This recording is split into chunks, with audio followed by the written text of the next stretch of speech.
The leader of the UK's Brexit party, Nigel Farage, was spotted arriving for a meeting with the US President Donald Trump late on Monday.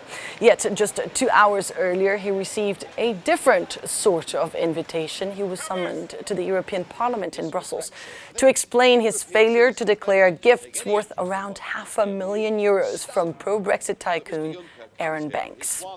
For more on this story, let's cross live now to Brussels, where Maeve McMahon joins us. Maeve, now, what has been Farage's response to this summons?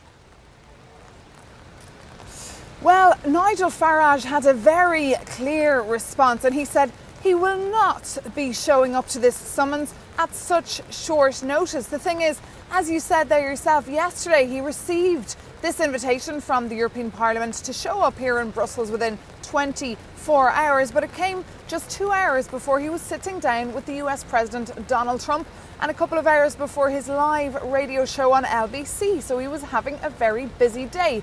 So he's referred to this accusation as an EU kangaroo court, and he said that all the allegations are based just on press reports. He claims he's completely innocent, that he was on the way out. This was not politically motivated, politically linked, these almost £500,000 that he allegedly received from Aaron Banks between 2016 and 2017. But according to the European Parliament Advisory Committee, he needs to have declared these kind of incomes because there is a code of conduct to make sure that European parliamentarians remain transparent and that the public has a right to know if they're receiving external money, if they've got extra jobs, if they're receiving gifts, and from who. And Maeve, what kind of punitive measures could be adopted here?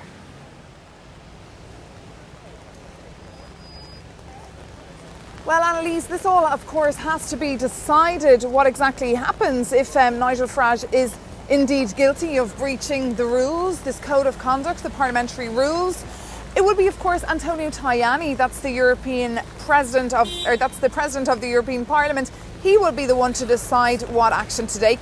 He will also announce it publicly in the European Parliament plenary session. He will also make it very clear and public on the European Parliament website to make sure that everybody knows that an MEP has breached the code of conduct.